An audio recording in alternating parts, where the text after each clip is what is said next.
20 years from now, maybe sooner, probably sooner, guys like me will be sitting down telling their grandchildren about how they played thousands of hours of games. And the grandchildren are going to be like, well, you must be a millionaire. You must have so much coin that it's so much of this coin or that coin that it's crazy. You're rich. And we're going to look at them and say, no. Back then we played, we didn't get anything. And they're going to be like, what? You didn't get anything? And we're going to be like, yeah, we just played for fun.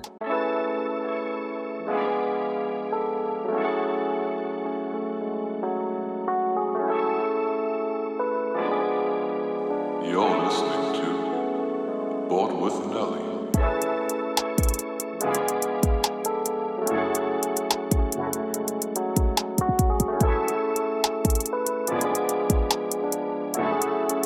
Welcome back to another episode of Board with Nelly. I'm joined with Ed del Castillo. I said that right. I believe I did. You did. He's the creator of Battle Realms. He worked on Red Alert. Countless projects. We did a part 1 where we talked about your career leading up to starting your own company, Liquid Entertainment, right? And we really wanted to talk more about, your game and stuff after that. So I actually had some time to play it. So I was hoping today we can discuss that. So thanks for joining me again, and thanks for your time. Sure, absolutely.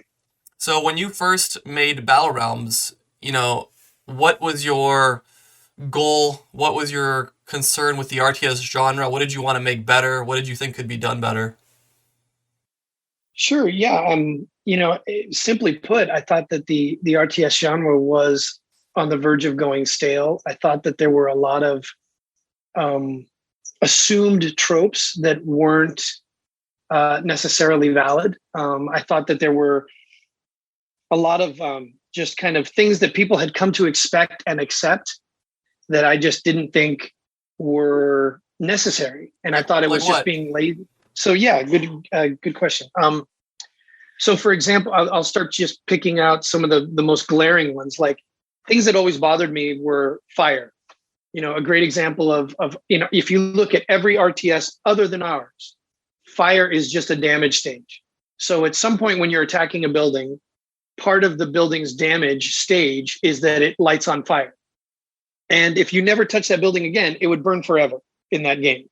It's just a particle effect or an animation. And that always irked me because it's like, wait, fire doesn't work like that, right? Fire, once it gets going, it takes over.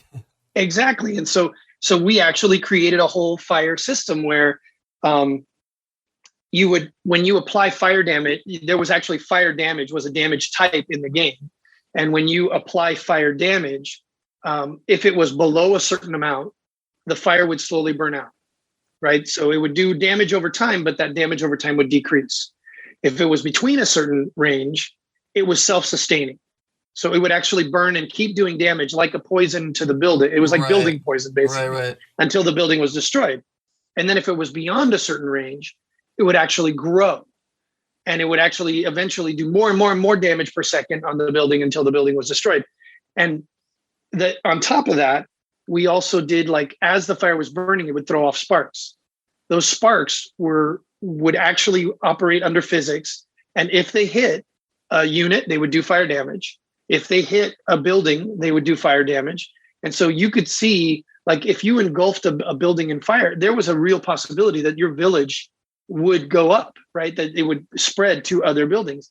And then on top of that, we said, well, we got to close the loop. How do you stop fire? Water was one of our main resources in the game.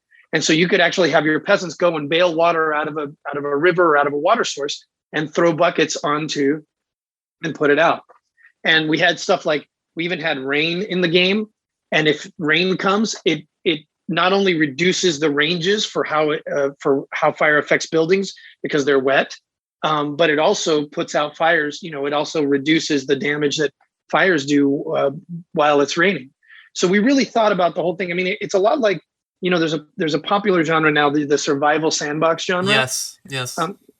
And I think that what we were doing without knowing it is we were doing that for real-time strategies, right? We were taking how do we map real world interactions to a game that traditionally has been seen as a war game and hasn't had those real world interactions. Another there's two other really great examples, like training.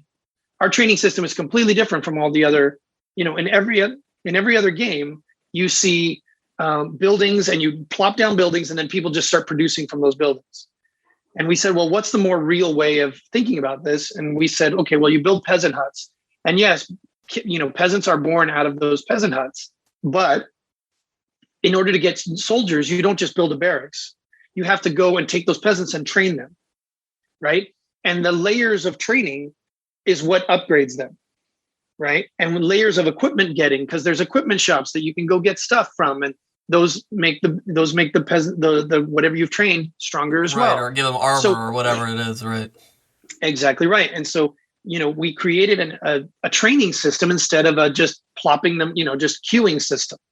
And I thought that was, to this day, that is the number one thing that people talk about when I get fan mail, and they're like, it was just so different. It was just so, and I think a third smaller example is how we did cavalry, right?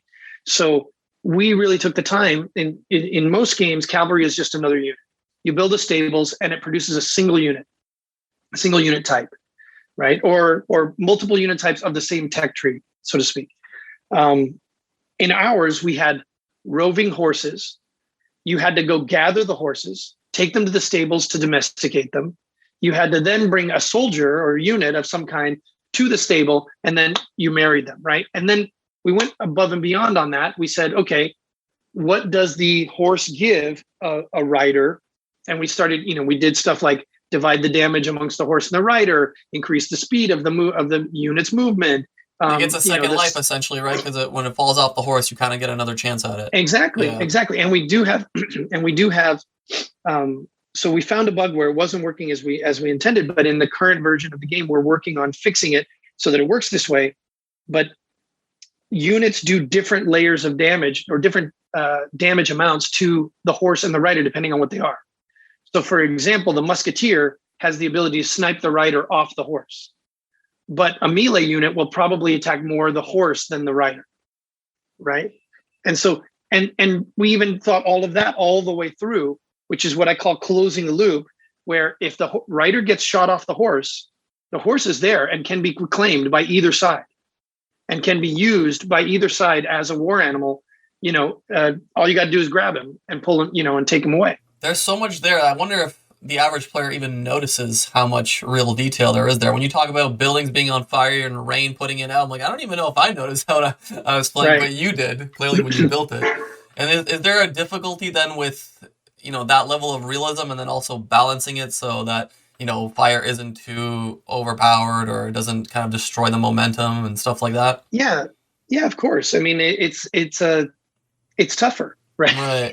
Yeah. I mean, it's in a lot of ways, it's an ongoing process. I think that part of the reason why we put Battle Realms back out is to continue that journey, right? So when we launched Battle Realms, it was a packaged product, right? It was in a box, and that box was immutable, right? And we had to patch to do things. We had to put, at that time we didn't call it DLC.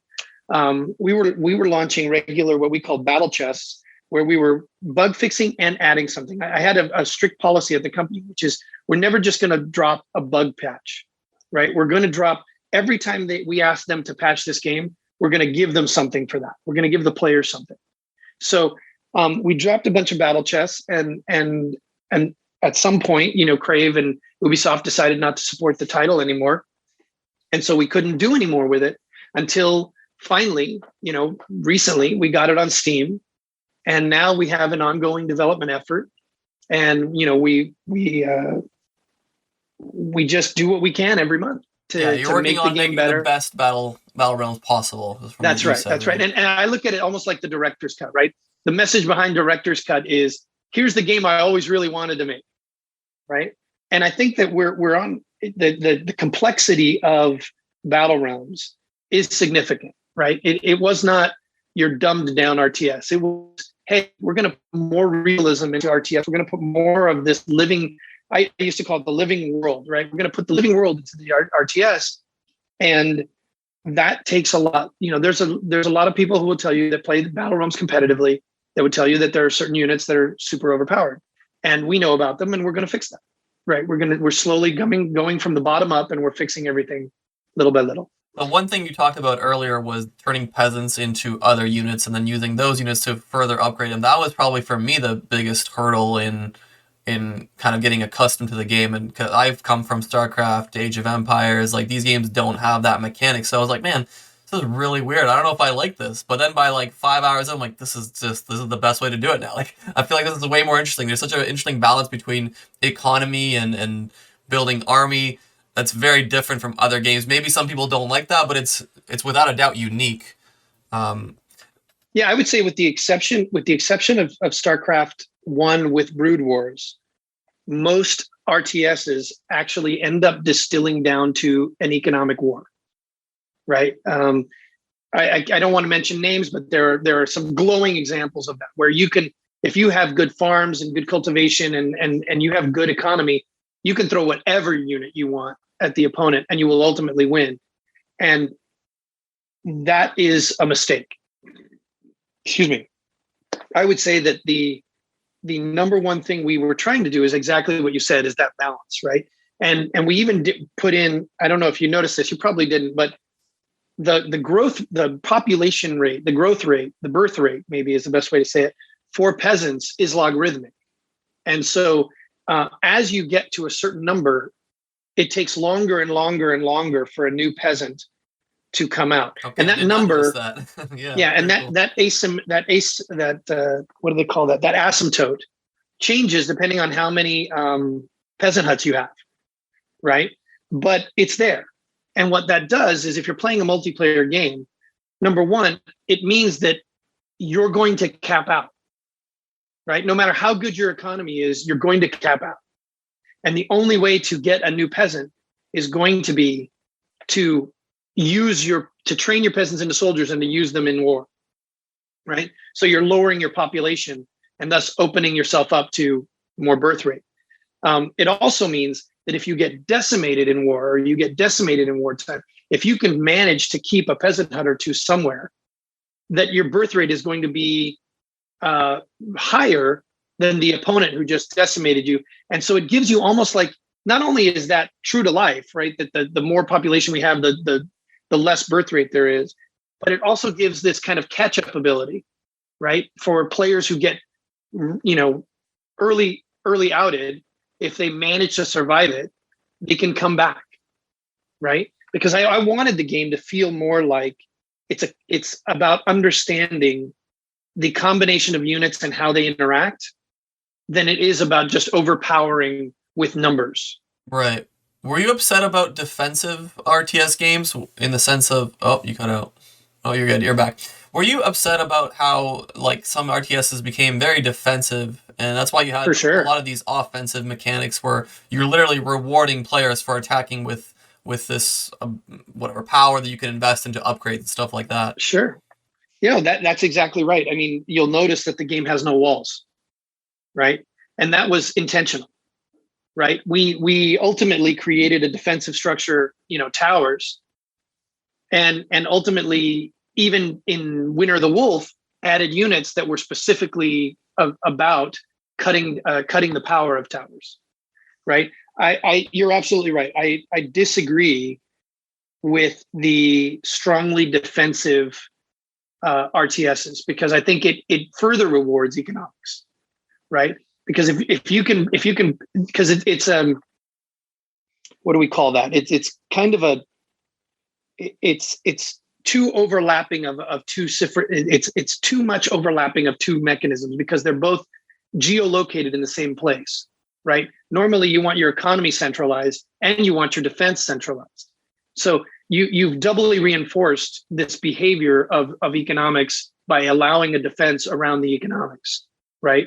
It's far more interesting to have both of these be more of a float, right? Both of these be, okay, I can't really truly defend this base unless I have a really strong offense. That's the quote, right? The best defense is a good offense, right? I think even I see games today like Age of Empires 2 Definitive Edition, it still gets regularly patched every couple of months, and they're still unable to really remove or minimize walls.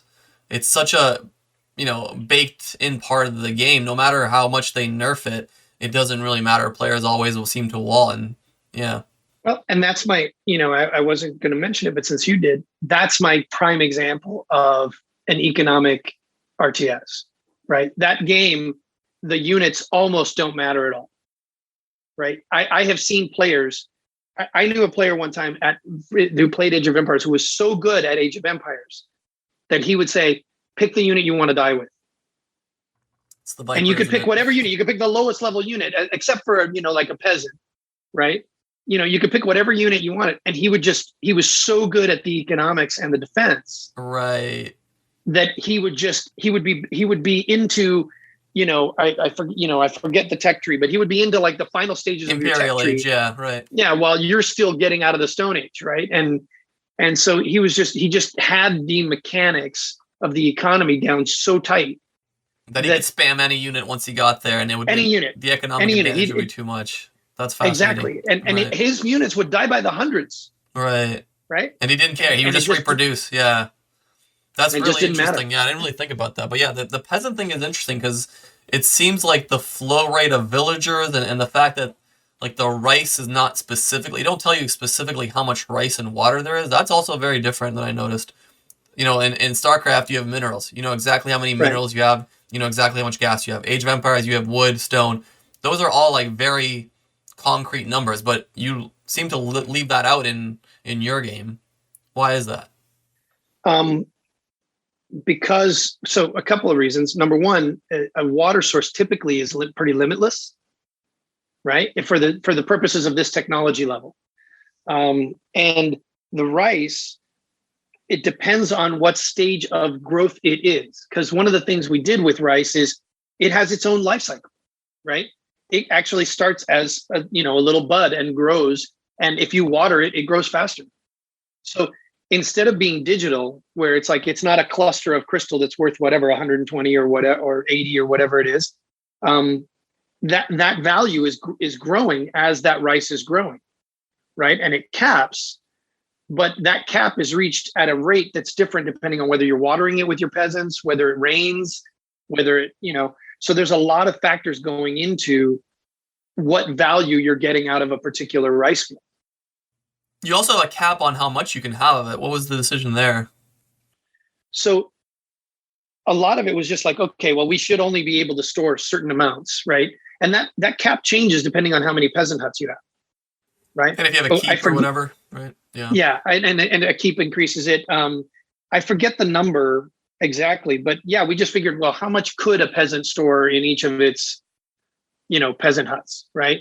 As opposed, and again, trying to be realistic about this, as opposed to having, the resources kind of float up into the ether and be these, intangible things. And we had a much more punishing system originally. Like if you lost peasant huts, you lose rice. And there were some of these things went away just for the sake of not making it so punishing, because that's the real world, right? Wherever you're storing your rice, if you burn it down, it's gone, right? The other interesting part of that, I guess, is in your game, you can technically remain in one area for much longer than you can in some of the other RTS games. Like StarCraft, you can only stay in your base so long until you run out of minerals, or Age of Empires, you can only chop so many trees in your areas until you have to move somewhere else. What kind of role did that play in the game as well, not having to necessarily move all the time? So what we found is that piece more ended up working out more than anything else because of the. So let me back up and talk in a larger scale. So if you think of the life cycle of a unit, it kind of starts with resources, right? So you gather a resource, you use it to create a unit in a traditional RTS, right? You gather resources, you use it to create a unit, you use that unit for battle, it dies, and that clears up your population space to create another unit to do this cycle over again, right? Well, the challenge with that cycle is the rate at which each leg moves. So for example, if you could only gather, if let's say you could gather 5 resource a second, right? And every unit took, let's say 100 resources to make. So you'd be making a unit in ideal conditions, you'd be making a unit every 20 seconds, right? And then it took a unit, 5 seconds to die. Okay, yeah. What you'd have there very quickly, because of all of those different numbers, what you'd have there very quickly is a one battle game. And the reason why you'd have a one battle game is because the rate of unit production is so much lower than the rate of unit death that what you get is you're out of units. You wouldn't be able to replenish as quickly as you're losing. You mass up and you can't, you fight once and the battle is decided after that big fight, right? Because you just can't recover because the winner has this now avalanche that's headed your way, or at the least has 3 units that you don't have. And if they're matching your production, it doesn't really matter. That little boost they have kind of negates your production as well, right? Now flip it, right? Now say that, and this is perhaps where Age of Empires lands. Let's say you're producing 20 resources a second. Your units take 5 resources to build, and they die in 10 seconds. We'll leave that one the same, right? Well, you're producing ideally 4 units a second at now, right? So now it's pure economy, right? Yeah, as long as you can maintain that 20 resources a second, you're going to produce hordes of armies. And the fact that they're dying slower than you're building them means that you'll have an infinite supply, right? And so where that speed is, where the velocity of that is, really determines how that game plays out. And one of the things that we immediately noticed with Battle Realms was that by allowing players to kind of quote unquote hunker down in their base, we actually gave them a little more survivability in a world without walls, in a world where the entire rest of the game was focused on getting them out there. Fascinating, right? So it was the yin yang of it, right? It was the balancing factor that we had to give them some things that allowed them to, because otherwise what would have happened is they become too spent too fast, because now you're forcing their vulnerability, you're forcing their peasants to move out into the world, which is double forcing their units to move out in the world. But that doesn't work in our game, because in our game, peasants and units are the same thing, right? Whereas in other games, they're 2 different things, right? A collector and a soldier aren't coming from the same source, right? So in our game, you have to choose. Am I building up? Am I fighting? And every unit you build is a loss of productivity, because it's a peasant that's no longer gathering rice or water. These are fascinating things that you have to start at the top level, right? When you first started developing the game, these are the first core things you have to figure out. Once you have those figured out, then you can get into the, building the units and balancing. But as a producer, you have to say, okay, this is going to be the main mechanics of our game. This is the fundamental structure, and then everything else has to fall in place after, right? Yeah. So, I'm always reminded of there's this old story about, I don't know if you remember any of the old LucasArts adventure games. Maybe that was before your time. I'm not sure, but yeah. So there's this famous story about, LucasArts for a while was very famous for its adventure games.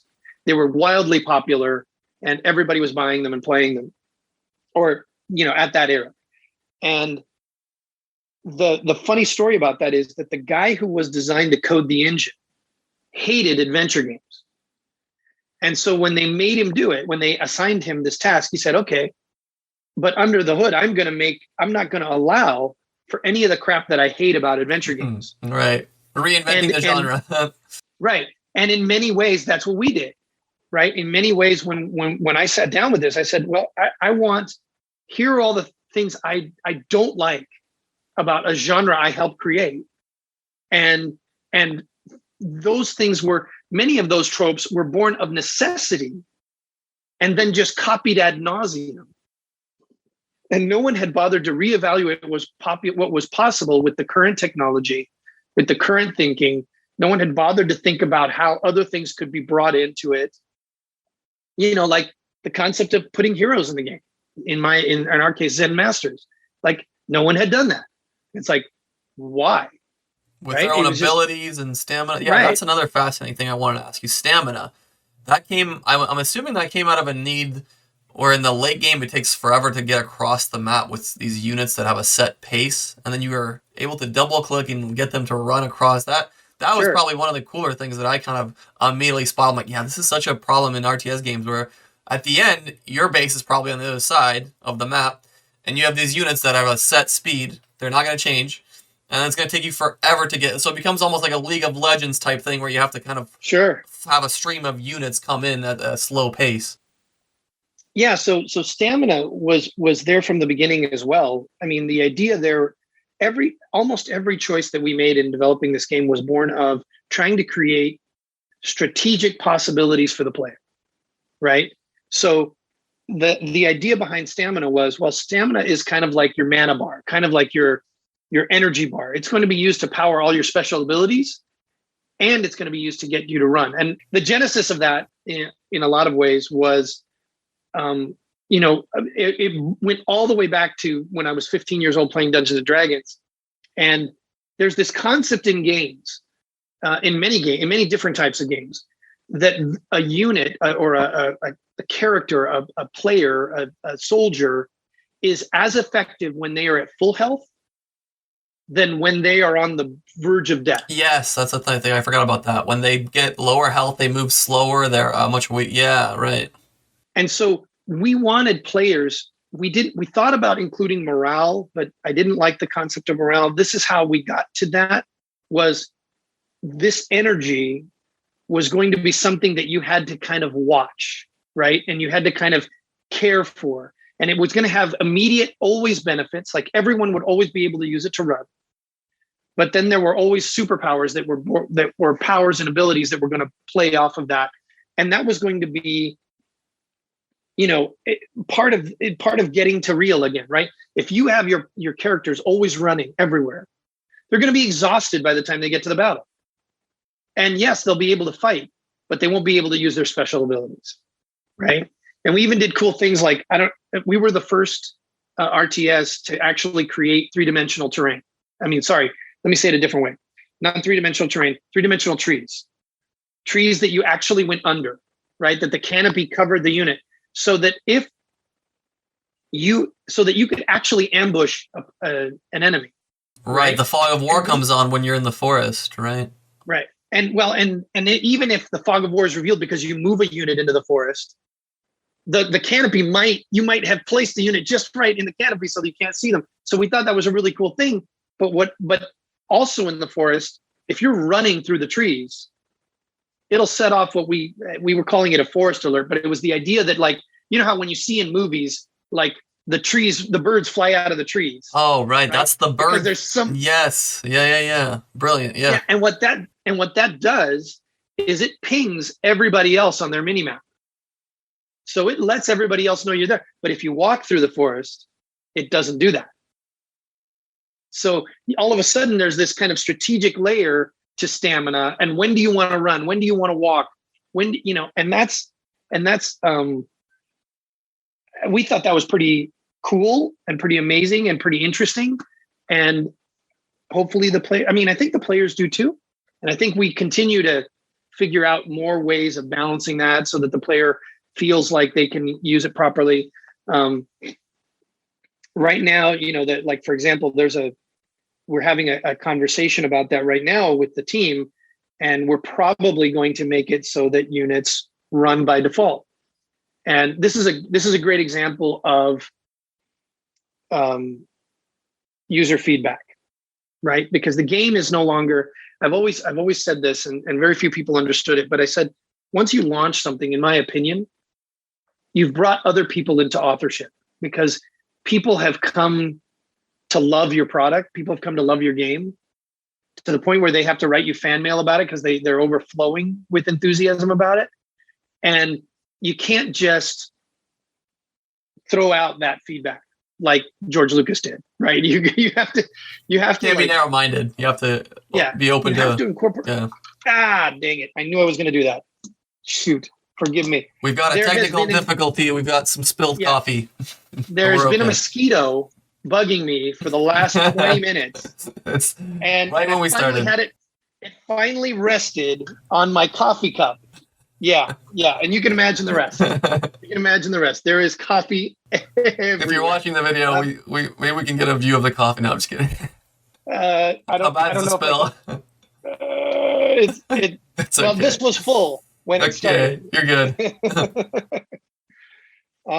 Yeah, I'll have to deal with that after we're done. But let me just get the vital electronics that were moistened taken care of, and I'll deal with the rest later.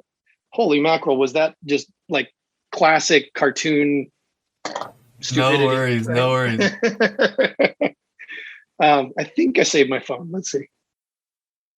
If not, put in some rice, hopefully. Yeah. So where were we? Where were we talking about? Yeah. Certain elements. Oh man. Certain elements of RTS games that you didn't like? No, we were way past that. I don't remember anymore. Oh well. Sorry. It's all good. We were talking about. Oh, we're talking running. Canopies, stamina, making it permanently running. Yes. And user feedback. So a lot of the competitive players have made a plea that we allow running by default and walking to be the modifier key. And the argument, there are many arguments. There are a lot of good, and this is what I appreciate. I hate when I get comments like, this sucks, you should change it because it sucks. I don't listen to those comments. It's useless. Yeah. In general, I don't listen to those comments. But if someone can actually field an intelligible and reasonable and logical argument, I pride myself on the fact that I can listen to that, right? And if it's and this, by the way, this goes against every fiber of where we started with this product, but it's where the players have gone with the product, right? So it has to evolve, in my opinion. It can't just. I'm not going to be the artist and say, this was my, this was like, I have this whole thing about artists and craftsmen, but I'll get into that in a minute. I feel like you can be an artist until you launch something. And then you have to be a craftsman. And what I mean, and what for me is the difference. An artist does something for themselves. They put it out there and it's, you like it or you don't. That's what I did. Right. And a craftsman is someone who has artistry, but wants functionality as well, right? So an artist might make a chair with nails all over it and call that art, right? But a craftsman would try to make a chair people actually sat in. Equally placed nails so you can sit on it. Or maybe no nails at all. Or no nails at all. Maybe focus on the wood and maybe focus on having a nice cushion or and I think that we are at that craftsman stage where part of what we do is taking in the feedback of others and saying, okay, we have had this game. This game is, it's almost actually the exact to the day. It's been out for 20 years. Wow. It's crazy, right? It's wild, yeah. And that's 20 years of people playing this game, and people are still buying it on Steam. And so I have to honor them by saying, if there is a reasonable, logical, and majority opinion that this is the way the game would be better. That's the only way to give the game life, because you're essentially giving people that are playing the game more value and more time to enjoy it and do it their way. So why make it something that no one wants to play, that you're proud of, let's say, or that you're, I don't want to say entitled to, but let's say that you think is, best for the brand. But ultimately, we're 20 years in. Now it's about, the people that are still here, kind of. Exactly. And beyond that, it goes, you're absolutely right that it's about them. And for me, it goes even beyond that to, I want to have a constant conversation with everybody, right? And I want I think it's selfish for me to say, oh, I think I got him. Yes! 35 minutes in, we got the mosquito, folks. So everyone at home that was worried and listening patiently if we were going to get it, we got him. Ladies and gentlemen, so unimportant. But yeah, look, if there is one message I want my fans to always know about us is this isn't about me being right. I had an original vision and I have things I want to do with the game, but the core principles I think around that are fundamentally aligned with the fan base. And what I mean by that is I want the game to be fun first and foremost, right? I won't do stuff like put God mode in because that's not fun. What'll happen is you'll play that once and you'll never play again. Yeah, it's such a waste of time for such a limited usage. Right. And so I'd much rather have interesting choices in the game, good strategy, and build what someday maybe somebody will call, people have called it the best RTS that was ever made. But I would love that. I would love that ongoing journey to just grow and grow and grow and to eventually kind of get the funds to be able to redo the art, get the funds to add more campaigns, get the funds to add, to grow it, because there is a whole lore to Battle Realms that predates Battle Realms and postdates Battle Realms, right? We wrote a preamble, or I wrote preamble lore for how we got there in Battle Realms, and I have at least 2 more games on the back end. That's crazy. Of Battle Realms. That's something I did want to ask you about. The story, Kenji and the Grey Bat. Where does your inspiration for these tales and these civilizations in the game come from? If I had to dig, I think there's a couple of I guess the short answer is way too much media as a first world child. Okay. Right. I mean, I have watched as a kid growing up, I have watched more martial arts flicks, swashbuckler movies. When back in the days of VHS, I actually had watched every single fantasy movie that existed at the video rental store at the time. Holy shit. Right. So like even the bad ones. Right. Right. The ones that no one watches, the ones that are dusty in the back, and you that we were like, okay, we've seen all of these. Yeah, we've seen all of these. Well, I guess we're watching Barbarian Brothers. All right, here we go. And you find gems. And I played a ton of D&D and other fantasy games. I still play today. I was the DM for my entire street for most of that, and so I've always loved creating stories, universes. Creating stories, creating worlds, creating universes. And I really fell in love with kind of trying to figure out how you get that cinematic or cinema kind of feel in video games, right? And not just in video games, in any game I was playing, right? And so we were always, we weren't the kind of, I wasn't the DM that followed the rules. I was the DM that, like Sparrow, like Jack Sparrow says, that uses them as guidelines, right? And we were always homebrewing tons of stuff. I was always making up my own rules, my own spells, my own magic items, I was always bringing new things. I remember one time when I was a kid, holy mackerel. This is a long time ago. There was some kind of TV show, Disney special. And it was like all about the villains, right? It was talking about the villains. It was like an hour-long special. And I spent that whole special writing up magic items based on what I was seeing in like the apple of poison, the woodcutter's axe, and I was, just stuff like this. And I think where that leads me is I fell in love with this idea of Lamarckian evolution. And so at the time of Darwin, there was this other guy, Lamarck, who had another theory of evolution. And that theory of evolution basically said that the genetic mutation happens during the life of the creature. So, for example, the example that I had in the science book that I learned this in was giraffes, the neck of a giraffe, right?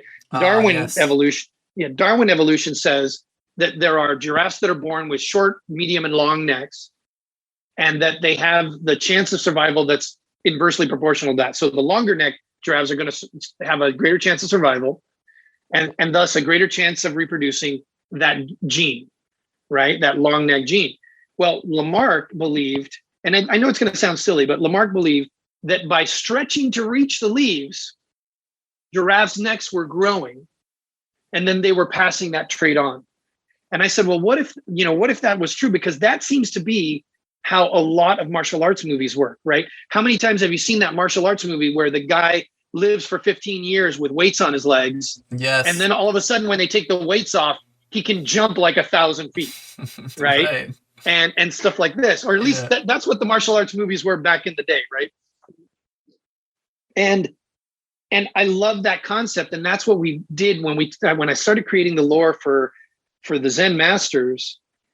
We kind of created this like, well, you're either following the path of yin or you're following the path of yang, and as you follow the yin or the yang path, it becomes more and more difficult to do. It's very, very hard to stay pure shadow or pure light, and as a result, inevitably you bond to something, right? And so, for example, Kazan was a character who was following the path, and then he bonded with fire, right? And so every single, and one of them bonds with poison, and one of them bonds with water, and one of them bonds with air, and one of them. So yeah, you were talking about the story and the origin and what kung fu movies when you were a kid, a lot of them. Yeah, did you get any of the yin yang? I did. Path? Yeah, I did. Okay. Yeah. So I mean, that's a really long answer to say. I think inspiration comes from being inspired, right? And my first book that really inspired me was The Lord of the Rings. I mean, when I read the chapter on the Mines of Moria, like my heart was pounding. And in a lot of ways, that set of books gave me permission to have imagination, because I was growing up in a situation that was very much about being pragmatic, being, what can I do? Very of the world, very worldly, right? And that started on a journey that, I would watch so much media, read so many. I mean, I was so into D&D, I was so into fantasy, and I think all those things just kind of blended together in Battle Realms. I mean, I wanted a fantastical but martial artsy kind of thing, which is why the animations of the characters are so alive and attempting to be unrepetitive, even though they end up being repetitive because we only had a certain amount of memory. But trying to be interesting, even down to the detail of, like, for example, the archers on the dragon side, they'll shoot arrows until you get up into melee, and then they fight with martial arts. Yeah, these concepts are actually kind of wild, because the new Age of Empires 4 game has just started to recently implement some of these features that you made in your game almost 20 years ago. Now, I don't know if there's I'm sure there's games that implemented along the way, but when we talk about buildings being on fire, that's a brand new feature or that's marketed as a new feature for Age of Empires 4. The archers, turning into swordsmen when someone gets up close melee range, that's also being marketed as a new feature. So it's really interesting to see kind of where these things are originated from, right?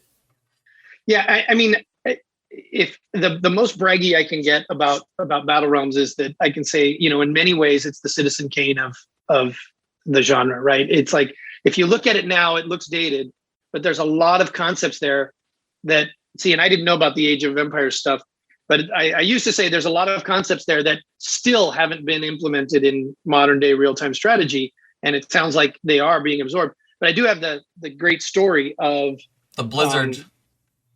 You told us how Blizzard delayed their game because when your game came out, they had some things they need to fix or change or. Well, and they added heroes. Right, that was huge. I mean, the game. The Zen Masters became the heroes of Warcraft 3, which became League of Legends. Like, they became Defense of the Ancients.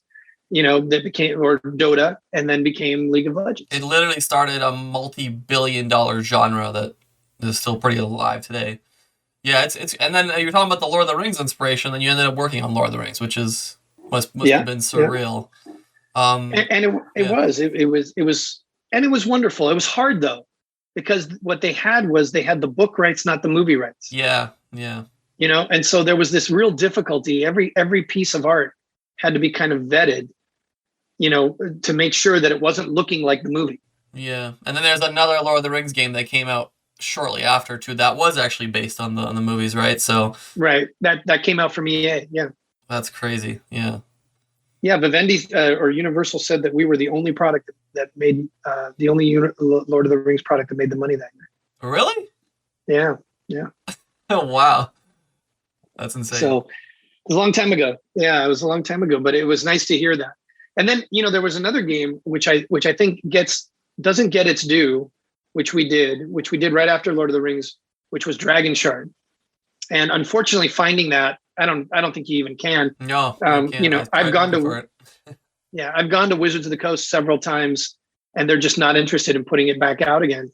But it was the Battle Realms engine, and we kind of added even more. Like there was a whole new invention, a whole new way. It was yet another hyper innovative real-time strategy style game, where I don't know if you've ever played Kohan. No, I haven't. No. Yeah, Kohan's an RTS. I don't even know if you can find it anymore. But don't play the second one. Play the first one. But it had the idea that you had these troops, these squads, and the squads were formed by a couple of leaders, and then the rest was filled in with kind of grunt. They have it on Steam. Yeah, Immortal Sovereignty is something. Yeah, I think that's the first one. You want to make sure you get the first one. It is the first one. Yeah, it's on Steam. Yeah. It kind of looks like Heroes of Might and Magic graphics, but yeah, carry on. Sorry. It's old, but it had this novel concept, and we incorporated that idea to make it easier, because what we did was Dragon Shard has an above and a below ground. There was a whole dungeoning layer where monsters and traps and there was a whole above ground layer, which was RTS. And the RTS side, you had these kind of, they weren't quite heroes. They were more like just like, think of them like sergeants, right? Like the important unit of a squad. And you'd walk around with your squads and you'd fight like an RTS on the upper ground. But then if you went down into the dungeon, your squad went away and it was just your hero character. And you could have a body of like 4 or 5 heroes that went around, and the heroes actually had like D&D style abilities where like the rogue could stop a trap and and things like this. And it was really fascinating. I mean, we jumped through hoops to get the tech to work right, to the point where you could just hit a key and you could switch between the upper and lower. So we basically had 2 maps layered on top of each other. And it was a phenomenal product. We did this whole thing called hyperterrain, where we had a terrain mesh that sat on top of the fixed mesh. And like we used it for like sand and snow and things like this. And as you walked through it, it actually deformed the mesh and created tracks in the snow in real time. And then when it snowed, it would fill back in. So you could actually see where players had been by tracking them in the snow.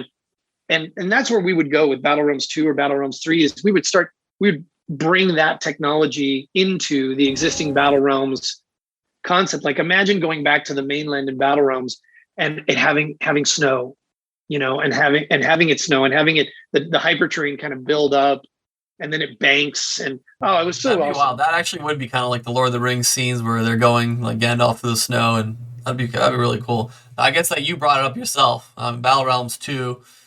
Is there any possibility that we see that, and what would that entail if we were to see it, hypothetically speaking?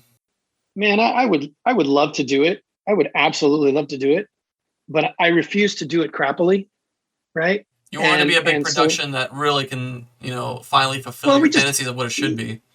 Yeah, so the story's there, right? The story, the Battle Realms 1 ends with Kenji being ready to go back across the break in the world and to go back to the mainland, right? So if you want to imagine Battle Realms fiction in your head, the easiest way to do it is to think of Australia and Tasmania, right? And think of Australia as the mainland, and think of Tasmania as the piece of land that was broken off of the mainland to save the people that play out in Battle Realms, right? And that's where all of Battle Realms plays out, in like that little tip off of the edge of the mainland.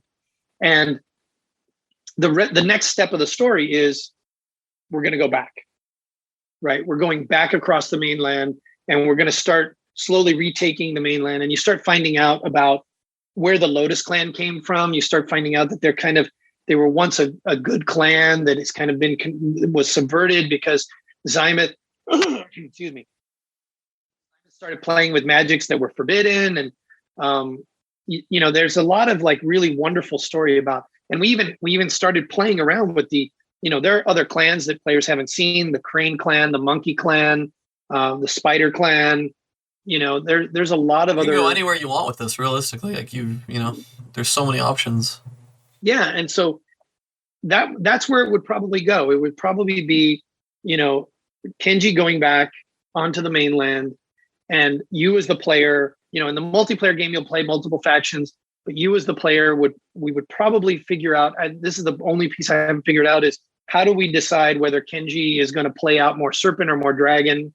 We might have that be more of a dynamic shift inside the game if that's possible. I really liked, I don't know if you just played multiplayer maps or if you played through the story, but I just did the story. I really like what we did in scenario 1, where depending on who you attacked, that made your choice for you, and it wasn't like this pop-up that said, "Do you want to be dragon or do you want to be serpent?" And it's like both sides asked you for help, and if you helped the bandits, you became Serpent Clan. If you helped the peasants, you became Dragon Clan. And we would probably do something like that in the next one. But beyond that, there's a whole story about what happened, where the Wolf Clan goes, where Zymoth and the Lotus Clan go, where there's always this difficulty with Dragon and Serpent because they are two sides of the same coin. So there probably won't exist both. You probably pick one or the other to play. And then opening up new clans, right? That's story-wise, right? That's where you're going with the story. You've sat back and seen kind of where the RTS genre is and kind of where it isn't, because we haven't had many RTS games. Gameplay-wise, have you given any thought to where the new innovations would be? So, yes and no. I mean, I'll say yes only because back when we were writing Battle Realms, we have probably like a 5-page document of innovations we weren't able to employ. Really? Wow. And probably wouldn't make sense to employ in the original version because they introduce even more interesting mechanics that just aren't part of the fundamental game and would increase the balance level. I think that, just to give you one example is the entire concept of ruins and that building materials are salvageable, right? And so that, like, when you destroy a building, you could actually mine the rest of that building, or you could actually capture buildings instead of destroying them, and you could actually, reuse those. And the idea that you might be able to capture an enemy building, and use some of its resources that existed there.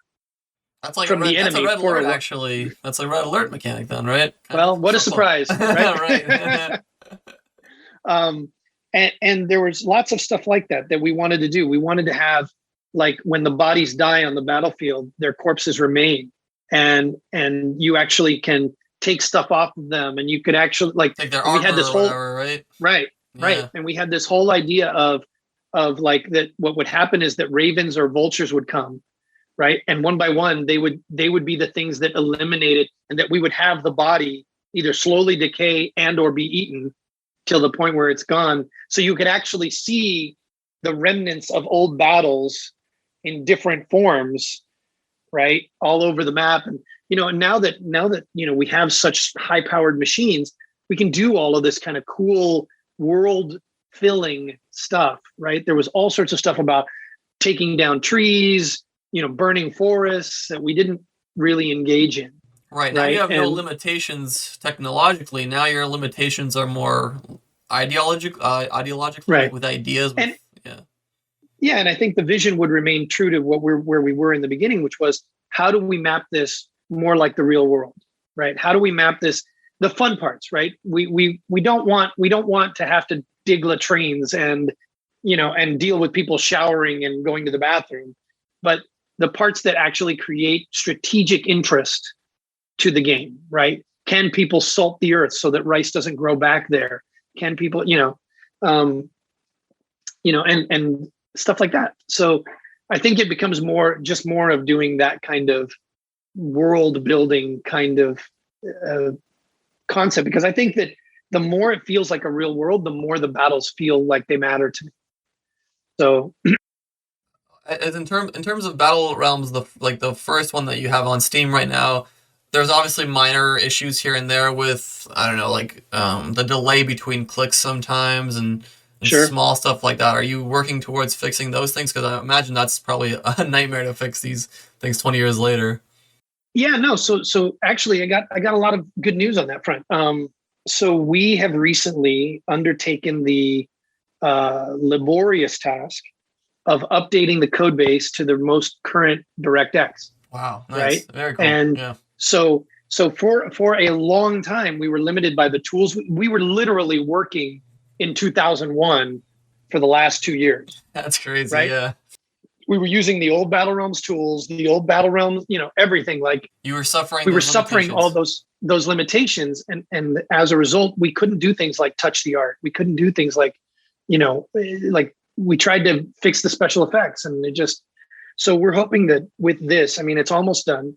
We're hoping when it gets fully updated, we'll be able to readdress the tool set. And that's the next step, right? Is getting the tool set to a place, because we built everything proprietary. You got to remember, back then there weren't a lot of these middlewares that there are now. Yes, it's so much easier to create anything now if you're an individual, if you have a smaller team, right?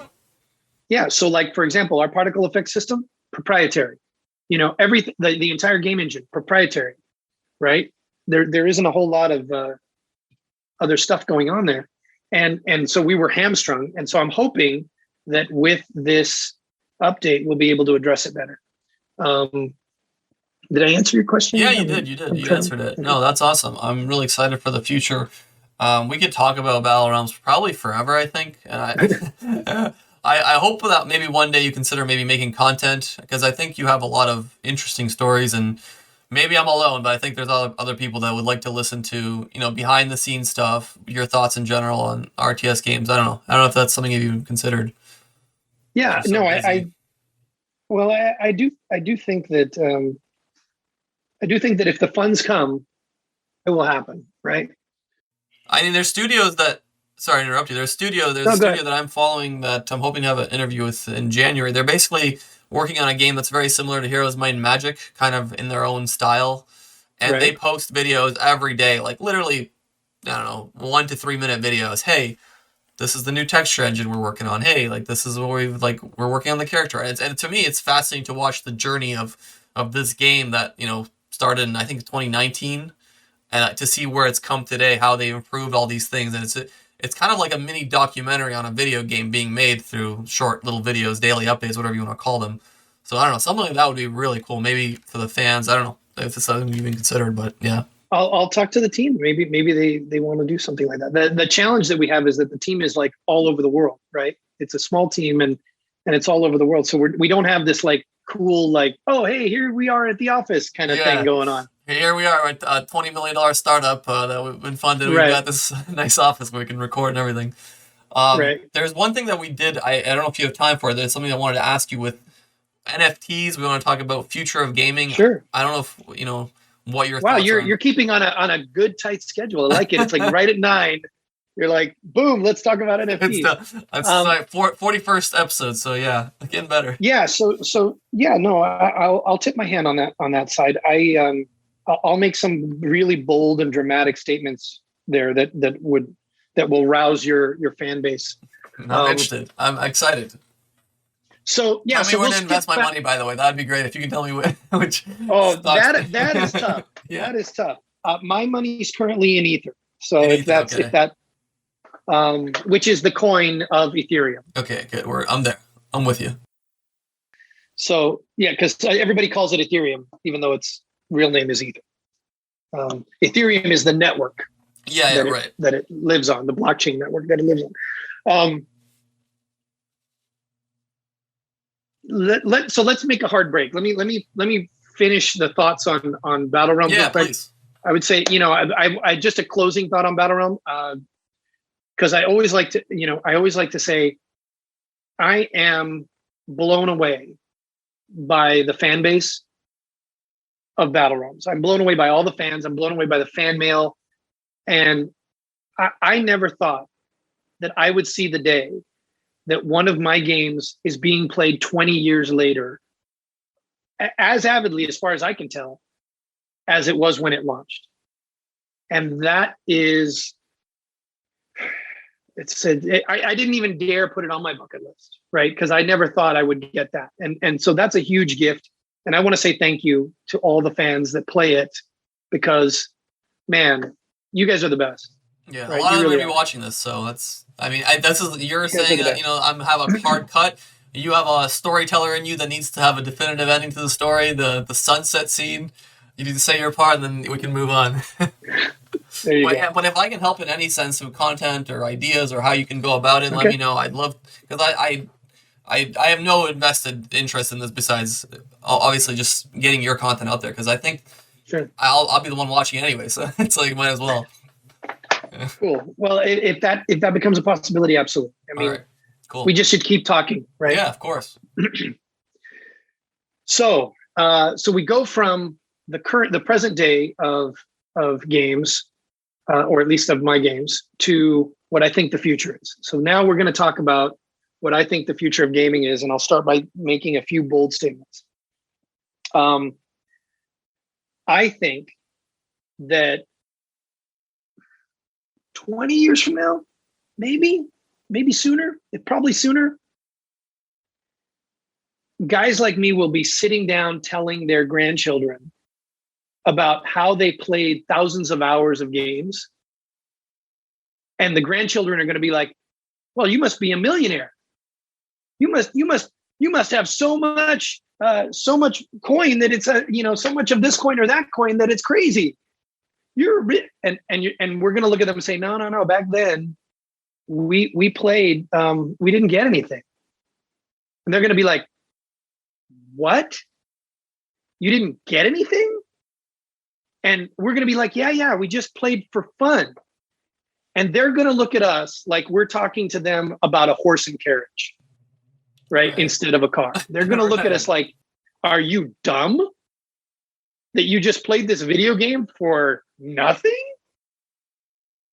Because I believe we've been headed this way for years now. I think the first seismic shift in this was gold farming, gold farming in WoW. Gold farming in World of Warcraft. Right. Yes. For people that don't know, can you elaborate just a little bit what that entails? Sure. So World of Warcraft was an MMORPG that was so incredibly popular and played by so many people around the world that what happened was places in the third world places in developing nations began putting together warehouses of people to play the game.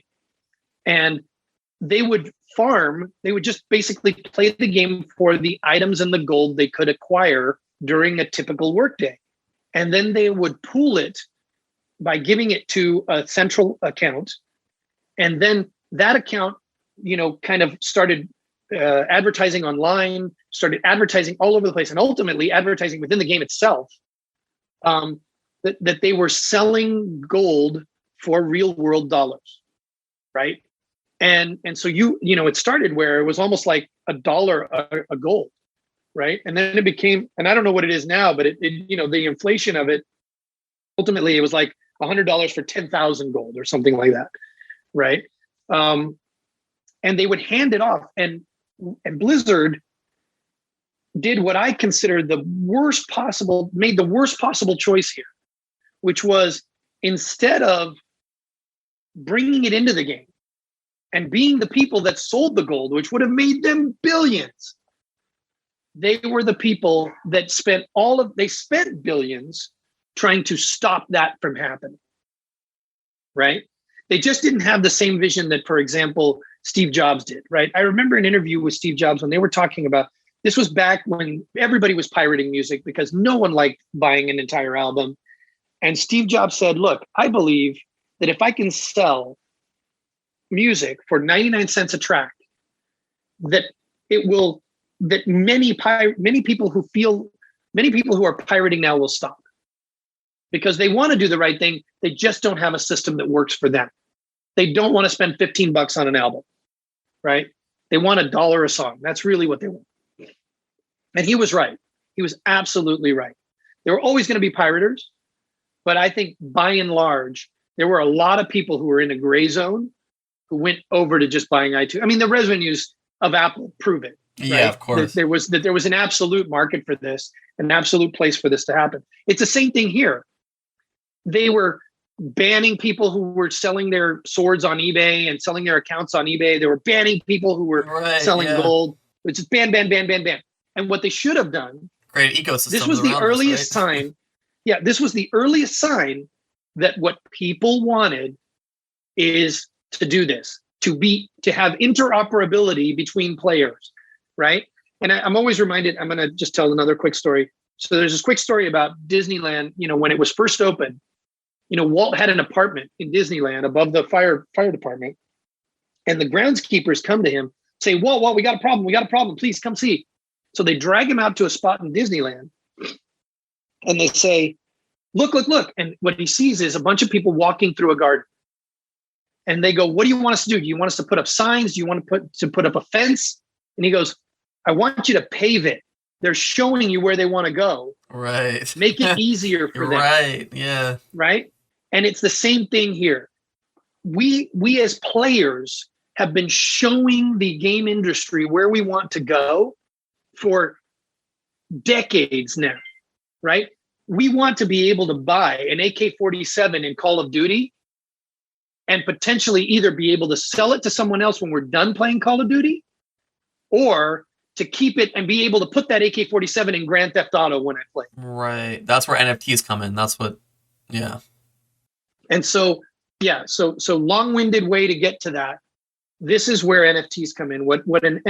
For those of you who aren't up on this stuff, yeah. An NFT is what is called a non-fungible token.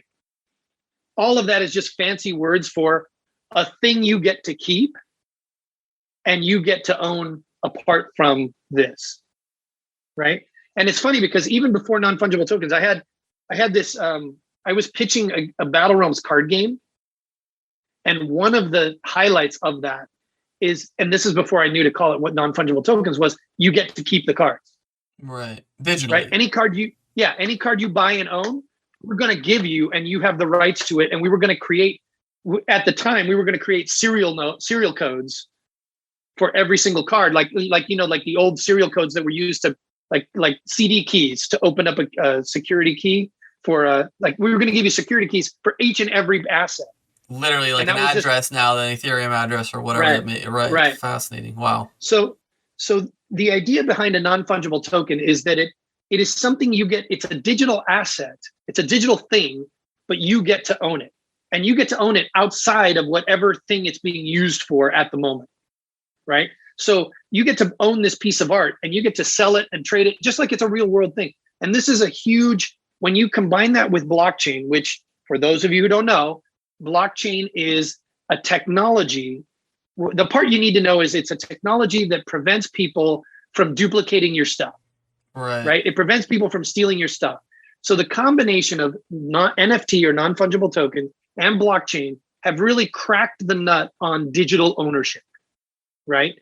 Yes, somebody might have a copy of what you have, but you now own the deed that says, hey, this is mine. You can't own it. You have a fake. Like having a print of the Mona Lisa, right? You don't have the original. You have a fake.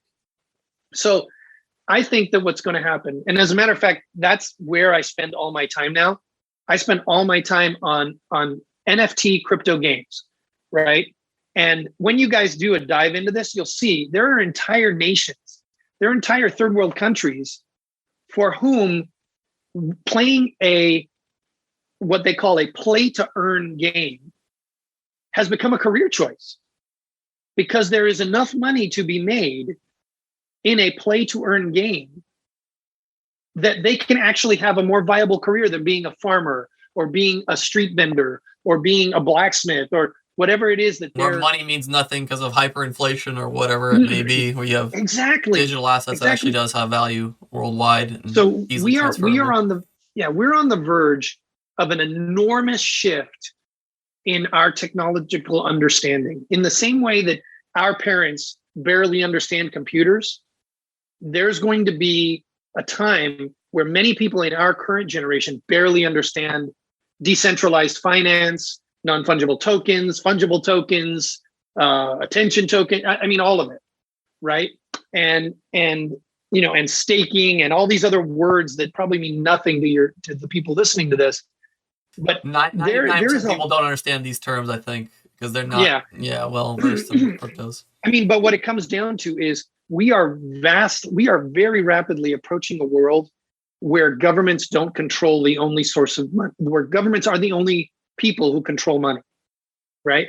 And we're moving towards, I've said, a lot, I've had this conversation a lot with people, and I said, this will be known as the age of transparency.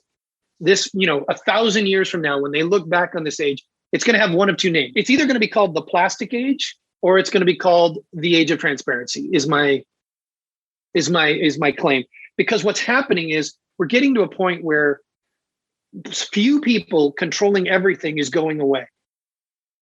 We're getting to a point where there's a whole democratization of everything happening, right? And things like Kickstarter show us that, right? Once upon a time, only very moneyed people invested, right?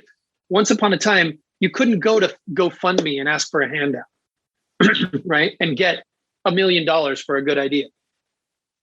And what we're going to see is a slow progression because the industry at large is going to resist it.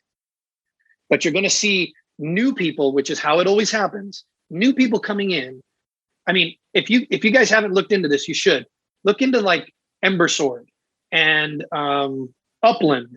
And these people are selling virtual land in a virtual game. Yeah. And they're raising millions of dollars. Insanity.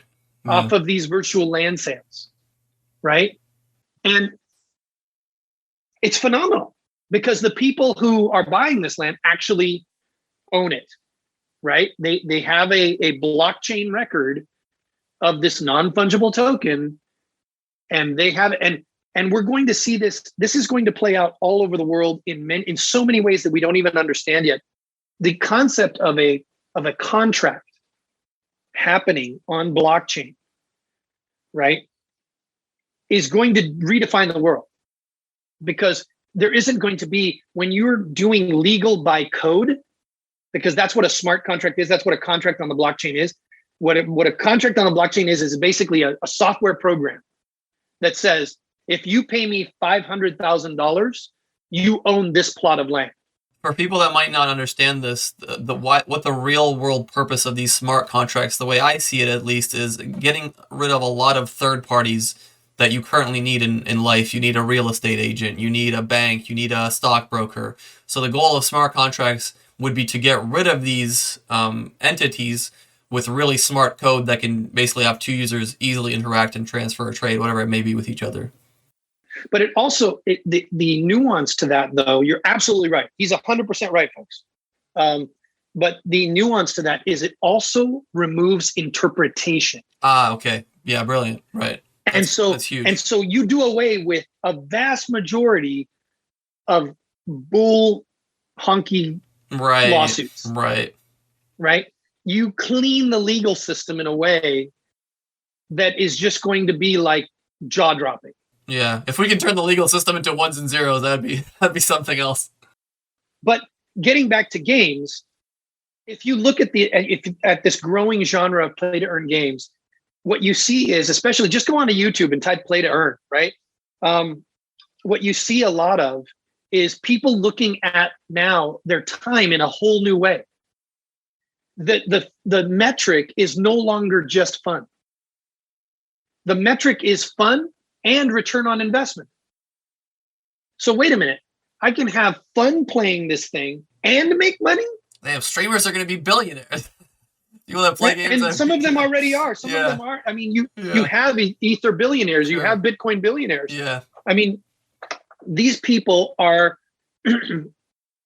interested in not only playing a game that is fun, but also that makes money. And that's a whole new dimension that we're not seeing. And I think it's the evolution of I think it's the evolution of games.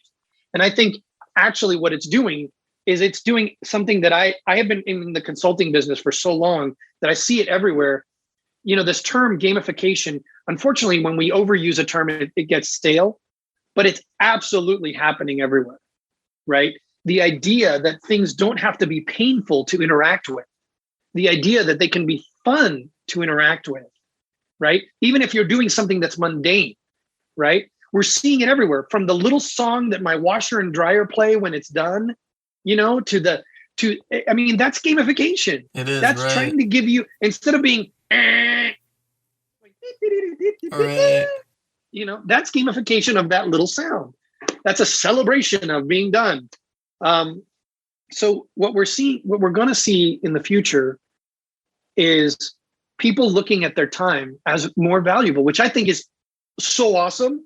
I think that the future is so bright. I only wish I could be around for the ultimate manifestation of it.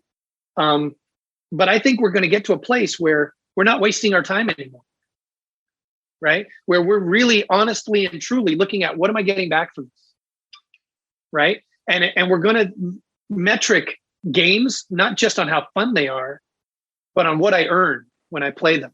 I'd just like to point out for anyone that's listening, this whole time Ed has, there's a massive shining light as he's been talking. You do with that what you will, but I feel like it's almost like a prophecy type speech he's had. Like a light came out of nowhere and it's super bright, and as soon as he started talking about NFTs. And right. This one, right? Yeah. It is the sun. Yeah.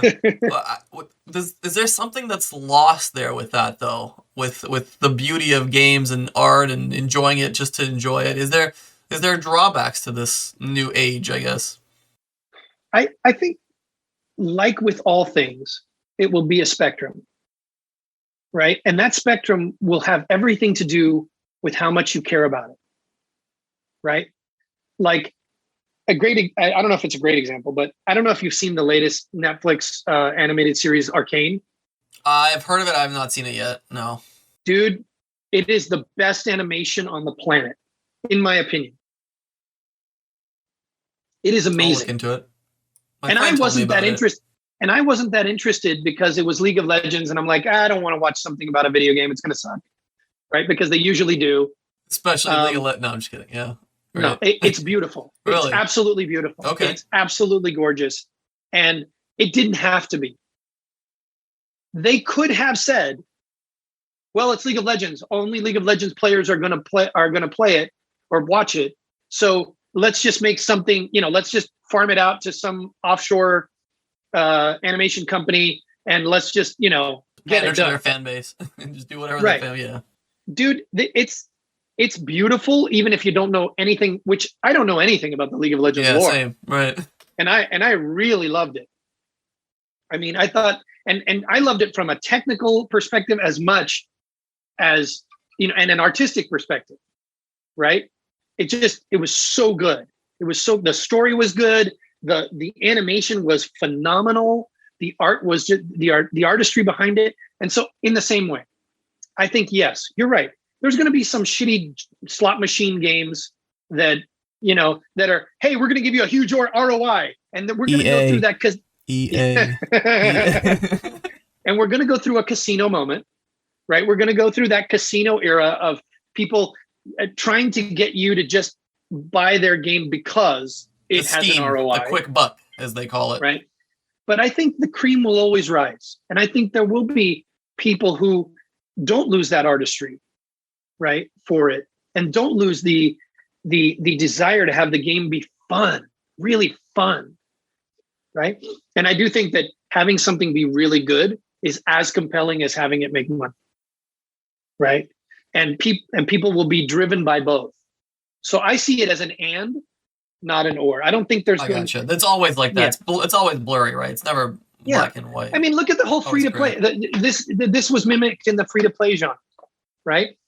There's stuff that's just crap, but it's hyper addictive, and I would say that, for example, Clash Royale, which is one of my favorite games, is super fun. And I play because, for me, it's super fun.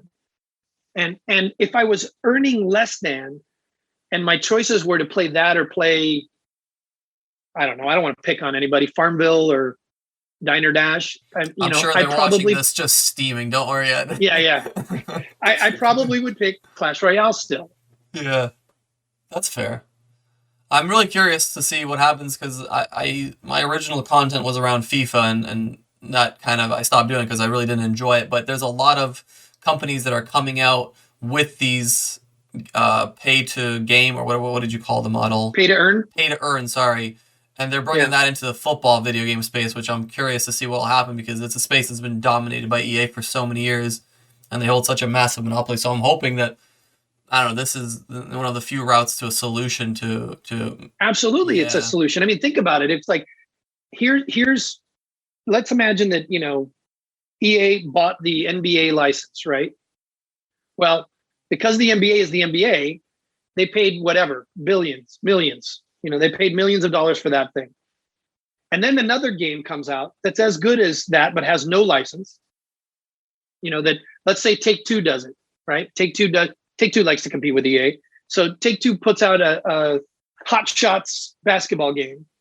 But Hot Shots basketball game, you get to own the jerseys that you buy. You get to own the and hey, guess what? Depending on how well you play, you might actually earn ether. Because there's an ether entry fee for tournaments, and you win a portion of that ether if you win the tournament. I That's guarantee exciting. you that's Yeah. that's a nutcracker. That's That's a exciting. monopoly buster. Yeah. Yeah, because there's not much else that's going to change that. The monopoly is so massive, and yeah. Yeah, and there'll be some people who want to have Stephen Curry and want to have LeBron, and so they'll play the license title. But then there'll be some people who are making $5,000 a week and that is very compelling, right? Especially to a young kid who can't legally work, right? And so, yeah, if you don't know, by the way, the FIFA EA has lost the official title FIFA, so next year it will be called something else. So that's pretty because FIFA was asking for $1 billion. Holy mackerel! So EA's like, you know what? I think we're okay with that from now on. Like, that's a lot of money. Yeah, just to call it FIFA, and then I don't even think that includes like paying licensing fees to individuals and teams, because I don't think you just buy a FIFA license and you have licenses to like 100 different leagues. You have to pay for those individually. They're just paying for like the World Cup. It's crazy. Ooh. It's a different ballgame. We're playing with monopoly money. They're playing with real money, I feel, or something like that. Yeah. No, that's crazy. And I find that interesting, especially since there's this whole underground movement of little easy to play free games, right? I mean, like I see it with my kids all the time. They're playing like some small soccer game, or some small football game, retro football or something like that. And they're loving it. They're having a great time, right? And that shows me it's like you put a play to earn mechanic on retro football, and it's like holy moly, I just recently started working I'm working for a crypto tax company, so I've just barely gotten into. I don't know, 6 months ago I got into crypto, so I have a little bit of a knowledge to be able to have this conversation. But I think there's a lot here we can discuss. This could be its own thesis, I think.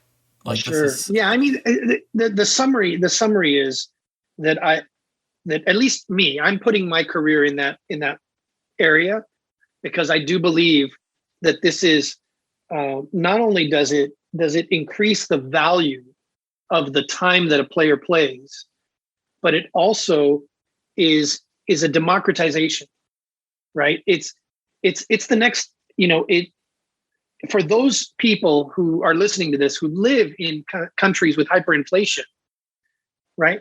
This is your way out, right? And they see it that way, right? It's like the cryptocurrency is controlled by no one, right? It's afloat like a stock. I already know people that I know a friend that lives in Venezuela, and she tells me that they have Bitcoin farms everywhere. Like, everyone, is mining Bitcoin or whatever the crypto is. So sure. For them, in a place that literally their currency almost means nothing, sure, they see it as a way out, I guess, like you said. Yeah, and think about the power of that. I mean, think about the power of, like, I don't have to worry about converting my money. Yeah. Right. Imagine being able to travel anywhere in the world with Ether. Of course, it's huge. Right. It's huge. Or with Bitcoin or with whatever. Right. That concept is so scary to governments. Like, that concept is so, like, I just had one of my team just is moving from Argentina to Spain, because he just can't deal with the Argentinian. He's a native Argentinian, and he can't deal with the Argentinian economy anymore. Right? He needs to go somewhere where the economy is more stable. Like Canadian economy. I'm also into Spain, so maybe I'll see him there. The Canadian economy sucks. Don't. Does it? Not great, but yeah. Anyways, yeah. I mean, I lived in a country where they did have that moment of hyperinflation. I used to live in Eastern Europe and Yugoslavia, and there was a time where you could literally bring a basket of money to a grocery store and you couldn't buy a loaf of bread because the money, I think my parents still have, it's like a 1 million whatever our currency was. Oh, Or two. It's crazy. It's yeah. it's like you look at it and you're like, holy shit! Like this is a thing that can happen.